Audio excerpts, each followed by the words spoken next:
अगर मैं MBA set के अंदर क्वांट सेक्शन की बात करूं, जैसा आप लोगों को मालूम है क्वांट में 50 क्वेश्चन आते हैं और उसके अंदर अर्थमेटिक रहता है, ज्योमेट्री रहता है, मेंसुरेशन रहते हैं और आपका डीआई आता है, डेटा सफिशिएंसी आता है। तो कई टाइप के क्वेश्चंस आते हैं। बट अगर आप स्क्रैच से स्टार्ट करना चाहते हो तो सबसे पहले आपका बेसिक स्ट्रांग होना चाहिए, यानी कैलकुलेशन हो गया, बेसिक मैथ्स हो गया, वो सब आपको आना चाहिए। उसके बाद ही आपको स्टार्ट करना चाहिए, ठीक है। और एक सीक्वेंस बना के ही आपको चीज़ें स्टार्ट करना चाहिए। जैसे अगर मैं बोलूँ तो ज्योमेट्री और मेंसुरेशन का सेक्शन थोड़ा अलग है, अर्थमेटिक का सेक्शन पूरा का पूरा अलग है। फिर वहीं पर अगर आप देख लो मॉडर्न मैथ्स की बात कर लो, ठीक है, जिसमें प्रोबेबिलिटी आता है, तो वो सेक्शन थोड़ा सा अलग है।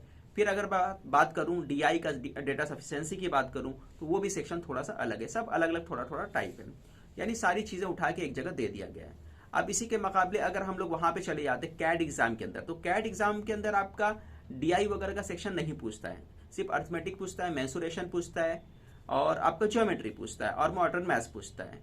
बट यहाँ पे सेट के अंदर ये थोड़ी सी चीज़ें बढ़ा दिया है, बट लेवल थोड़ा सा इजी रहता है क्वेश्चन का।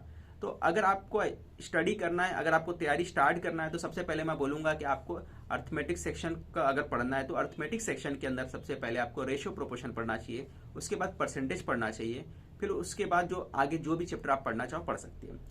क्योंकि डीआई जब आप पढ़ने जाओगे तो वहां पे आपको रेशियो लगेगा, परसेंटेज लगेगा, ये दोनों कंपलसरी आने वाला है। क्योंकि सारे डीआई के जो क्वेश्चन होते हैं वो डिपेंड करते हैं रेशियो प्रोपोर्शन और परसेंटेज के ऊपर।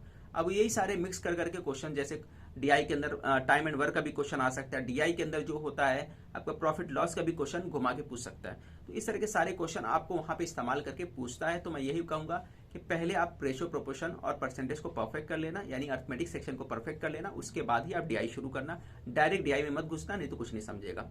दूसरी बात क्या है कि आपको अलजेब्रा सेक्शन के अंदर पढ़ना है तो नंबर सिस्टम पहले पढ़ लेना, नंबर सिस्टम के बाद अलजेब्रा वगैरह का पार्ट पढ़ना।